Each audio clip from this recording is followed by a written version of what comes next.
নমস্কার। ঘুম আসার গল্পে আজকে আপনাদের আবার স্বাগত জানাই। আজকে শুরু করছি ময়ূরাক্ষী গল্পের দ্বিতীয় পর্ব।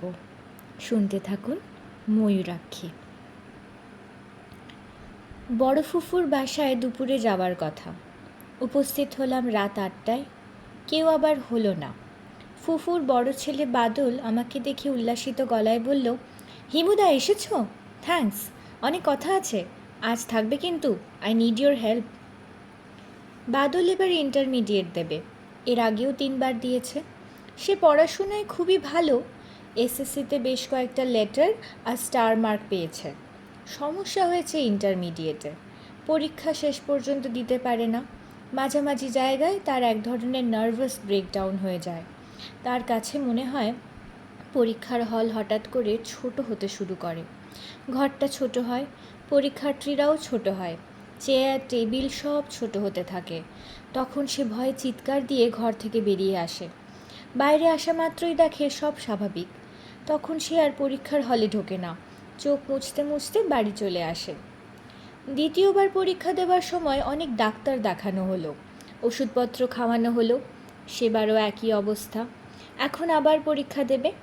এবারে ডাক্তারের সঙ্গে যুক্ত হয়েছে এক পীর ফকির। বাদলের গলায়, হাতে, কোমরে নানান মাপের তাবিজ ঝুলছে। এর মধ্যে একটা তাবিজ নাকি জিনকে দিয়ে কোকাফনগর থেকে আনানো। কোকাফনগরীতে নাকি জিন ও পরীরা থাকে। আমার বড় ফুফা ঘোর নাস্তিক ধরনের মানুষ এবং বেশ ভালো ডাক্তার, তিনিও কিছু বলছেন না। বাদলেরও দেখি আমার মতন অবস্থা, দাড়ি গোফ গজিয়ে হুলুস্থুলু, লম্বা লম্বা চুল। সে খুশি খুশি গলায় বলল, হিমুদা, পড়াশোনা করছি, খাওয়া দাওয়া শেষ করে আমার ঘরে চলে আসবে। পড়াশোনা হচ্ছে কেমন? হেভি হচ্ছে। এক জিনিস 3-4 বছর ধরে পড়ছি তো একেবারে ভাজা ভাজা হয়ে গেছে। হিমু ভাই, তুমি এমন ডার্ক হলুদ কোথায় পেলে? গাউছিয়ায়। ফাইন দেখাচ্ছে, সন্ন্যাসী সন্ন্যাসী লাগছে।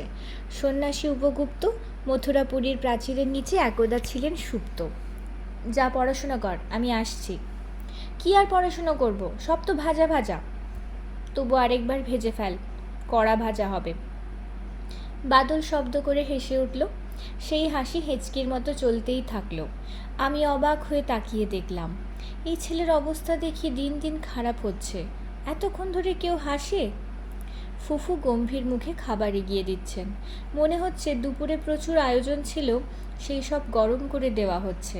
পোলাওয়ের টক টক গন্ধ, নষ্ট হয়ে গেছে কিনা কে জানে। আমার পেটে অবশ্যই সবই হজম হয়ে যায়।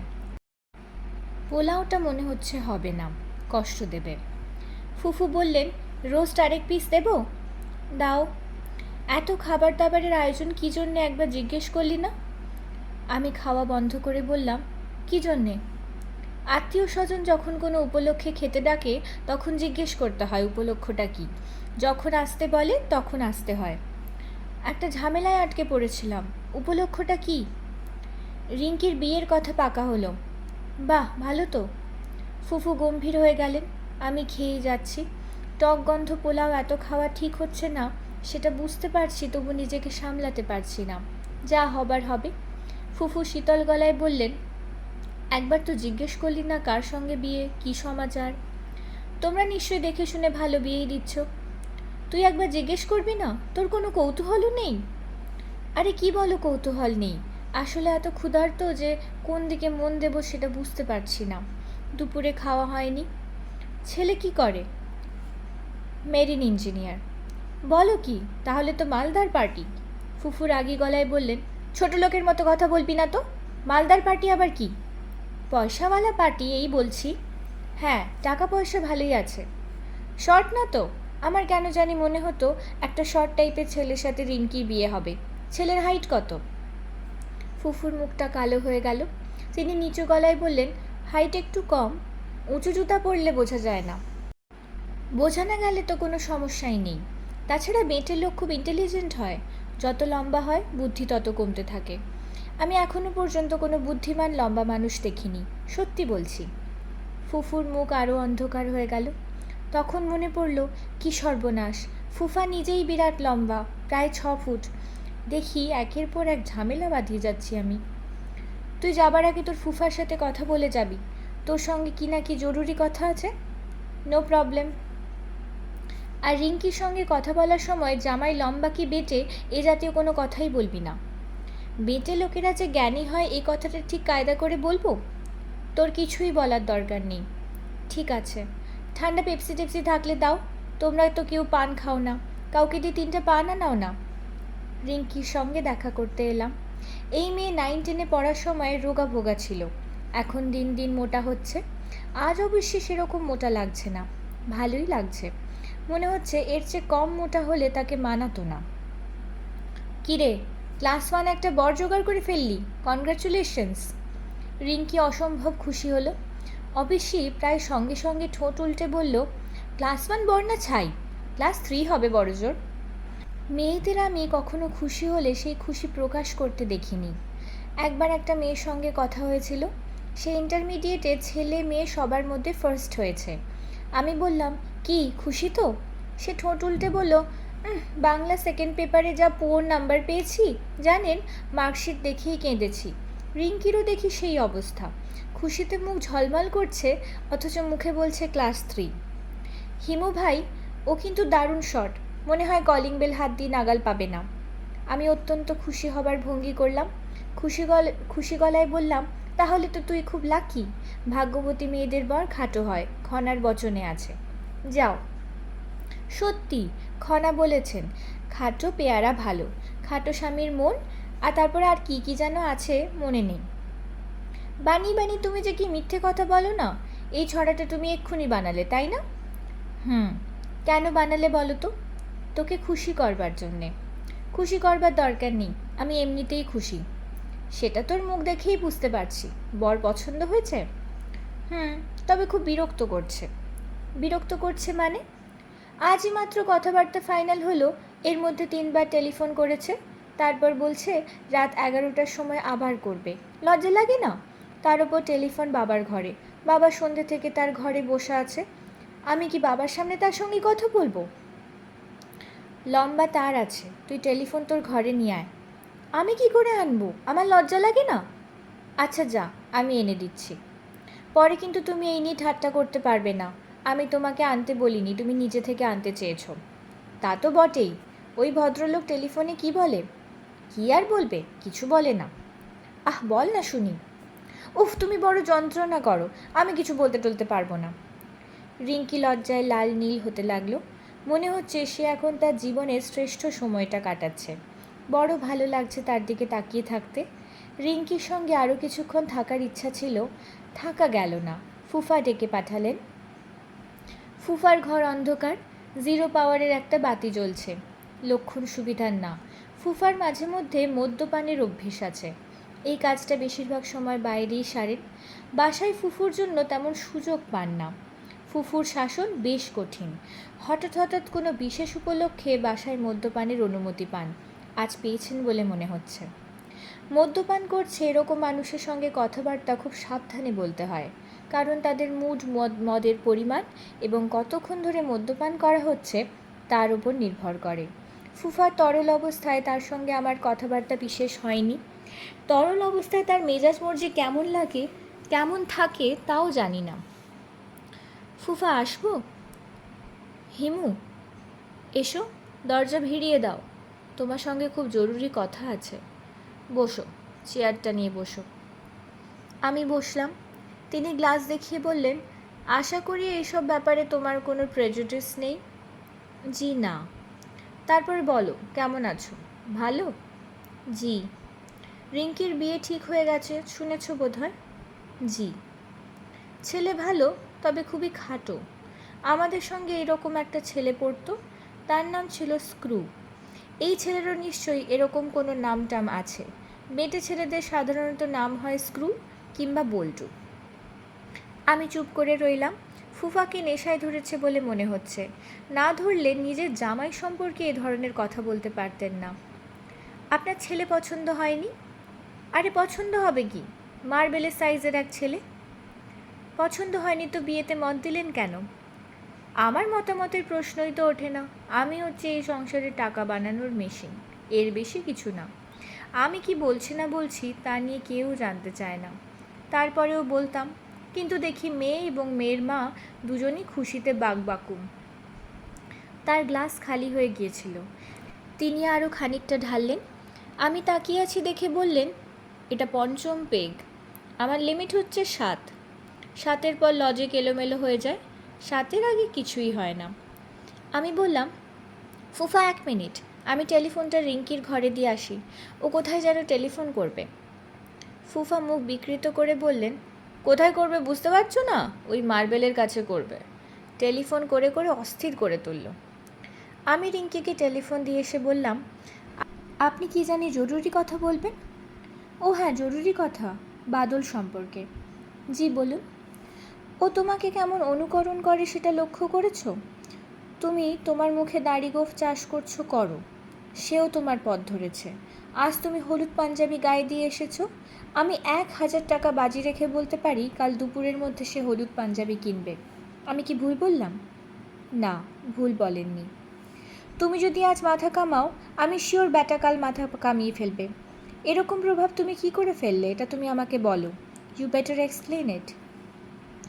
আমার জানা নেই ফুফা, ভুলটা আমার। ম্যাট্রিক পাশ করে তুমি যখন এলে, আমি ভালো মনে বললাম, আচ্ছা থাকুক, মা বাপ নেই ছেলে, একটা আশ্রয় পাক। তুমি যে এই সর্বনাশ করবে তা তো বুঝিনি। বুঝতে পারলে তখন ঘাড় ধরে বের করে দিতাম। আমি জেনে শুনে কিছু করিনি। তাও ঠিক, জেনে শুনে তুমি কিছু করনি, আই ডু অ্যাগ্রি। তোমার লাইফস্টাইল তাকে আকর্ষণ করেছে। তুমি ভ্যাগাবন্ড না, অথচ তুমি ভাব করো যে তুমি ভ্যাগাবন্ড। জ্যোৎস্না দেখার জন্যে চন্দ্রায় এক জঙ্গলের মধ্যে বাদলকে নিয়ে গেলে, সারা রাত ফেরার নাম নেই। জ্যোৎস্না এমন কি জিনিস যে জঙ্গলে বসে দেখতে হবে বলো তুমি? তোমার মুখ থেকেই শুনতে চাই। শহরের আলোয় জ্যোৎস্না ঠিক বোঝা যায় না। মানলাম তোমার কথা, ভালো কথা। চন্দ্রায় গিয়ে জ্যোৎস্না দেখো, তাই বলে সারা রাত বসে দেখতে হবে?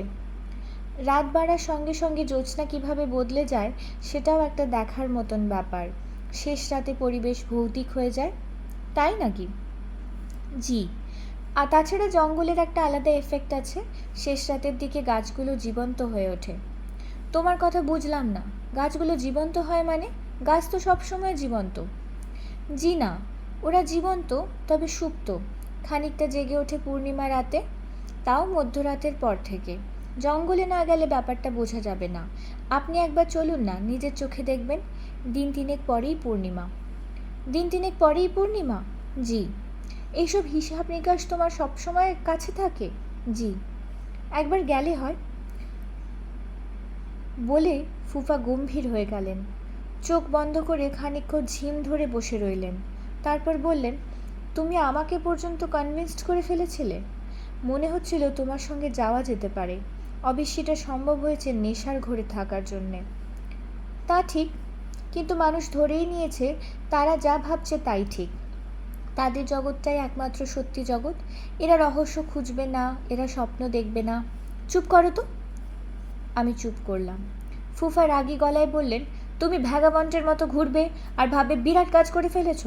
তুমি যে একটা অসুস্থ ছেলে, তুমি কি সেটা জানো? ডাক্তার হিসেবে বলছি, তুমি অসুস্থ। You're a sick man. ফুফা, আপনি নিজেও কিন্তু অসুস্থ হয়ে পড়ছেন, বেশি খাচ্ছেন। আপনি বলছেন আপনার লিমিট 7, আমার ধারণা এখন 9 চলছে। তোমার কাছে সিগারেট আছে? আছে। দাও। তিনি সিগারেট ধরালেন, খুব খুব করে কাশলেন। ফুফাকে আমি কখনো সিগারেট খেতে দেখিনি, তবে মদ্যপানের সঙ্গে সিগারেটের ঘনিষ্ঠ সম্পর্ক আছে এরকম শুনেছি। হিমু? জি। রাস্তায় রাস্তায় ভ্যাগাবন্ডের মতো ঘুরে তুমি যদি আনন্দ পাও, তুমি অবশ্যই তা করতে পারো। It is your life. কিন্তু আমার ছেলেও তাই করবে তা তো না। ও কি তা করছে নাকি? এখনও শুরু করেনি, তবে করবে। 2 বছর তুমি ওর সঙ্গে ছিলে, একই ঘরে ঘুমিয়েছ। এই 2 বছর তুমি ওর মাথাটা খেয়েছ। তুমি আর এই বাড়িতে আসবে না। জি আচ্ছা, আসবো না। এ বাড়ির ছায়া তুমি মারাবে না। ঠিক আছে। এই বাড়ির ত্রিসীমানায় তোমাকে যদি দেখি, তাহলে তোমায় পিটিয়ে পিঠের ছাল তুলে দেব। আপনার নেশা হয়ে গেছে ফুফা, পিটিয়ে ছাল তোলা যায় না। আপনার লজিক এলোমেলো হয়ে যাচ্ছে। ফুফার সিগারেট নিভে গেছে। সিগারেটের অনভ্যস্ত লোকজন সিগারেটে আগুন বেশিক্ষণ ধরিয়ে রাখতে পারে না। আমি আবার তার সিগারেট ধরিয়ে দিলাম। ফুফা বললেন, তোমাকে আমি একটা প্রপোজাল দিতে চাই, অ্যাকসেপ্ট করবে কি না ভেবে দেখো। কি প্রপোজাল? তোমাকে একটি চাকরি জোগাড় করে দিতে চাই। As a matter of fact আমার হাতে একটা চাকরি আছে, আহামরি কিছু না, তবে তোমার চলে যাবে। বেতন কত? ঠিক জানি না, 3-4 হাজারের কম হবে না, বেশিও হতে পারে। তেমন সুবিধার চাকরি বলে তো মনে হচ্ছে না। ভিক্ষা করে জীবনযাপন করার চেয়ে ভালো না? না, ভিক্ষা করে বেঁচে থাকার আলাদা আনন্দ আছে। প্রাচীন ভারতের সাধু সন্ন্যাসী সবাই ভিক্ষাই করতেন। বাউল সম্প্রদায়ের সাধনার একটা বড় অংশ হচ্ছে ভিক্ষাবৃত্তি। এরা অবশ্যই ভিক্ষা করে না, এরা বলে মাধু করি। আমার কাছে লেকচার ঝাড়বে না। ফুফা, আমি কি তাহলে উঠব? যাও, ওঠো। শুধু একটা জিনিস বলো, এ ধরনের জীবনযাপন করছো তাতে আনন্দটা কি? যা ইচ্ছা করতে পারার একটা আনন্দ আছে না? যা ইচ্ছা তুমি তাই করতে পারবে? অবশ্যই পারবো, বলুন কি করতে হবে? খুন করতে পারবে? কেন পারবো না? খুন করা আসলে খুব সহজ ব্যাপার। সহজ ব্যাপার? অবশ্যই সহজ ব্যাপার, যে কেউ করতে পারে। রোজ কতগুলো খুন হচ্ছে দেখছেন না? খবরের কাগজ খুললেই দেখবেন। আমার তো রোজই 1-2 মানুষকে খুন করতে ইচ্ছা করে। Himu, you're a sick man, you're a sick man. আর খাবেন না ফুফা, আপনি মাতাল হয়ে গেছেন। কি করে বুঝলে মাতাল হয়ে গেছি? কি করে বুঝলে? মাতালরা প্রতিটি বাক্য দুবার করে বলে, আপনিও তাই বলছেন। আপনি বাথরুমে গিয়ে বমির চেষ্টা করুন, বমি করলে ভালো লাগবে। বলেই আমি চেয়ার ছেড়ে সরে গেলাম। বমির কথা মনে করিয়ে দিয়েছি, কাজেই ফুফা এখন হড়হড় করে বমি করবেন। হলোও তাই। তিনি চারিদিক ভাসিয়ে দিলেন। ওয়াক ওয়াক শব্দে ফুফু ছুটে এলেন। তিনি তার সাজানো ঘরের অবস্থা দেখে স্তম্ভিত। ফুফাকে দেখে মনে হচ্ছে তার নাড়ি ভুড়ি উল্টে আসছে। হয়তো দেখব বমির সঙ্গে তার পাকস্থলী বেরিয়ে আসছে। সে দৃশ্য খুব সুখকর হবে না। আমি বারান্দায় চলে এলাম। রিঙ্কি ছুটে এসেছে, বাদলও এসেছে। ফুফা চিচি করে বলছেন, সুরমা আমি মরে যাচ্ছি, ও সুরমা আমি মরে যাচ্ছি। বমি করতে করতে কোনো মাতাল মারা যায় বলে আমার জানা নেই। কাজেই আমি রাস্তায় নেমে এলাম। সিগারেট কেনা দরকার। আকাশে মেঘের আনাগোনা। বৃষ্টি হবে কি না কে জানে, হলে ভালোই হয়। এবছর এখনো বৃষ্টিতে ভেজা হয়নি। নবধারা জলে স্নান এখনো বাকি আছে। সিগারেটের সঙ্গে জর্দা দেওয়া 2 পান কিনলাম। জর্দার নাম সবই পুংলিঙ্গে। দাদা জর্দা, বাবা জর্দা, মা জর্দা, খালা জর্দা এখনও বাজারে আসেনি, যদিও মহিলারাই জর্দা বেশি খান। কোনো একটা জর্দা কোম্পানি গিয়ে আইডিয়াটা দিয়ে দেখলে কেমন হয়। প্রথমবার ঢোকার সময় ফুফুকে যত গম্ভীর দেখলাম, দ্বিতীয়বারে তার চেয়েও বেশি গম্ভীর বলে মনে হলো। ফুফু কোমরে হাত দিয়ে দাঁড়িয়ে, কাজের মেয়ে বালতি আর ঝাঁটা হাতে যাচ্ছে। কাজের ছেলেটির হাতে ফিনাইল। ফুফুর কিছুটা সূচিবাইয়ের মতো আছে। আজ সারা রাতি বোধ হয় ধোয়াধুয়ি চলবে। ফুফু বললেন, তুই তাহলে আছিস? আমি ভাবলাম চলে গিয়েছিস। পান কিনতে গিয়েছিলাম। ফুফার অবস্থা কি? অবস্থা কি জিজ্ঞেস করছিস? লজ্জা করে না? তোর সামনে গিললো, তুই একবার না করতে পারলি না? চাকর বাকর আছে, কি লজ্জার কথা। তুই আজ কি থাকবি এখানে? হ্যাঁ। এখানে থাকার তো দরকারটা কি? এত রাতে যাব কোথায়? ফুফু শোবার ঘরের দিকে রওনা হলেন। টেলিফোনে ক্রমাগত রিং হচ্ছে। এগিয়ে গেলাম টেলিফোনটার দিকে। রিঙ্কির ঘর পর্যন্ত টেলিফোন নেওয়া যায়নি। তার এত লম্বা নয়। টেলিফোন বারান্দায় রাখা। আমি রিসিভার তুলতেই ওপাশ থেকে উদ্বিগ্ন গলা পাওয়া গেল, এটা কি রিঙ্কিদের বাসা? হ্যাঁ। দয়া করে ওকে একটু ডেকে দেবেন। আপনি কি আমি জানতে পারি? এবারের নিয়মকানুন খুব কড়া। অপরিচিত লোক যদি রিঙ্কিকে ডাকে তাহলে রিঙ্কিকে বলা যাবে না। আমি এজাজ। আপনি কি মেরিন ইঞ্জিনিয়ার? জি। আপনি আমাকে চিনবেন না, আমার নাম। আপনি কে তা আমি বুঝতে পেরেছি। আপনি হচ্ছেন হিমু ভাই। আমি সত্যি সত্যি চমৎকৃত হলাম। এর মধ্যে রিঙ্কি আমার গল্প করে ফেলেছে। এমনভাবে করেছে যে ভদ্রলোক চট করে আমার কয়েকটা বাক্যতেই আমায় চিনে ফেললেন। ভদ্রলোকের বুদ্ধি তো ভালোই। এমন বুদ্ধিমান একজন মানুষ রিঙ্কির মতো গাধা টাইপের একটা মেয়ের সঙ্গে জীবন কি করে টেনে নিয়ে যাবে কে জানে। হ্যালো হ্যালো, লাইন কি কেটে গেল? না, কাটেনি। আপনি কি হিমু ভাই? হ্যাঁ।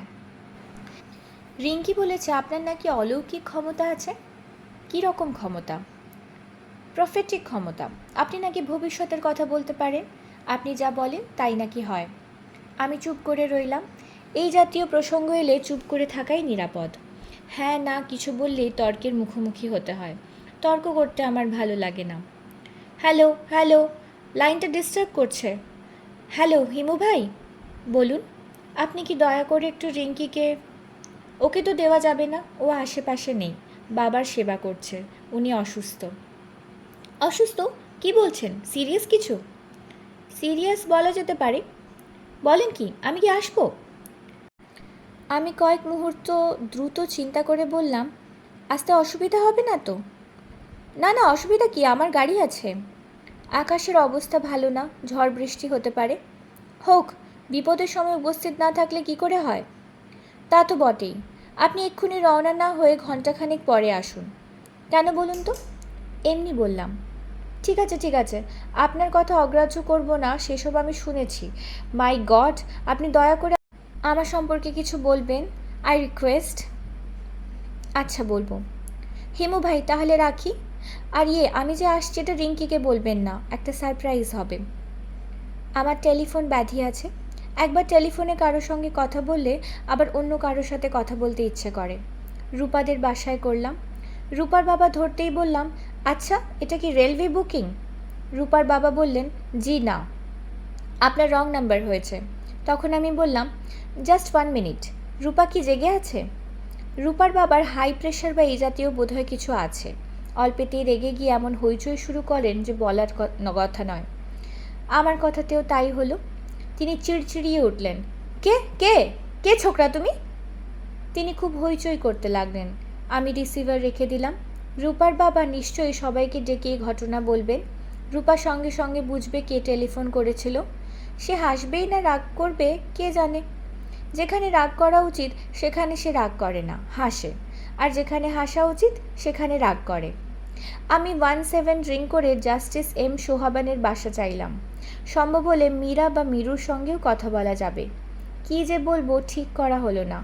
যা মনে আসে তাই বলবো। আগে থেকে ভেবেচিন্তে কিছু বলা আমার স্বভাবে নেই। হ্যালো, কে মীরা? হ্যাঁ, আপনি কে বলছেন? আমার নাম টুটুল। কে? অনেকক্ষণ চুপচাপ কাটল। মনে হচ্ছে মীরা ঘটনায় আকস্মিকতায় বিচলিত। আমার কথা মনে হয় বলবে কি বলবে না বুঝতে পারছে না। ভুলে গেছেন? ওই যে পুলিশের হাতে তুলে দিলেন। কি করেছিলাম আমি বলুন তো? কোত্থেকে টেলিফোন করছেন? হাসপাতাল থেকে। পুলিশ আমাকে মেরে অবস্থা কাহিল করে দিয়েছে, রক্তবমি করেছিলাম। সে কি কথা, মারবে কেন? পুলিশের হাতে আসামি তুলে দেবেন আর পুলিশ আসামিকে কোলে বসিয়ে মন্ডা খাওয়াবে? আমি তো আপনাদের কোনো ক্ষতিই করিনি। গাড়িতে ডেকেছেন, উঠেছি। তাছাড়া আপনারা টুটুল টুটুল করছিলেন, আমার ডাকনামও টুটুল। আপনি কিন্তু বলেছেন আপনার নাম টুটুল নয়। হ্যাঁ বলেছিলাম, কারণ বুঝতে পেরেছিলাম আপনি অন্য টুটুলকে খুঁজছিলেন, যার কপালে একটা কাটা দাগ। ওপাশে অনেকক্ষণ কোনো কথা শোনা গেল না। অন্ধকারে ঢিল ছুঁড়েছিলাম, মনে হচ্ছে লেগে গেছে। এটা একটা আশ্চর্য ব্যাপার। যা বলি প্রায় সময় তা কেমন যেন মিলে যায়। টুটুলের কপালে কাটা দাগের কথাটা মনে এসেছিল হঠাৎ, ভাগ্যিস এসেছিল। হ্যালো, আপনি কোন হাসপাতালে আছেন? কেন, দেখতে আসবেন? বলুন না কোন হাসপাতালে। বাসায় চলে যাচ্ছি। ওরা বুকের এক্সরে করেছে, 2টা স্টিচ দিয়েছে, বলেছে ভর্তি হবার দরকার নেই। আমি এক্ষুনি বাবাকে বলছি, বাবা থানায় টেলিফোন করবেন। আমি শব্দ করে হাসলাম। হাসছেন কেন? পুলিশ কি কখনো মারের কথা স্বীকার করে? কখনো করে না। আচ্ছা রাখি। না না রাখবেন না প্লিজ, রাখবেন না প্লিজ। আমি টেলিফোন নামিয়ে রাখলাম। ঠিক তখন প্রবল বর্ষণ শুরু হয়ে গেল। কালবৈশাখী ঝড়। কালবৈশাখী ঝড় সাধারণত চৈত্র মাসেই হয়। ঝড়ের নাম হওয়া উচিত ছিল কাল চৈত্র ঝড়। দেখতে দেখতে অসহ্য গরম চলে গিয়ে চারদিকে হিমশীতল হয়ে গেল। নির্ঘাত আশেপাশে কোথাও শিলাবৃষ্টি হচ্ছে। ছাদে গিয়ে বৃষ্টিতে ভিজবো কি ভিজবো না মনস্থির করতে পারছি না। আপনারা আজকে শুনছিলেন ময়ূরাক্ষী গল্পের 2য় পর্ব। আমার গল্প যদি ভালো লেগে থাকে আপনারা দয়া করে একটু লাইক এবং সাবস্ক্রাইব করে দেবেন। আর গল্পটির পরের পর্ব আমার চ্যানেলে আপলোড হয়ে যাবে। ধন্যবাদ। শুভরাত্রি।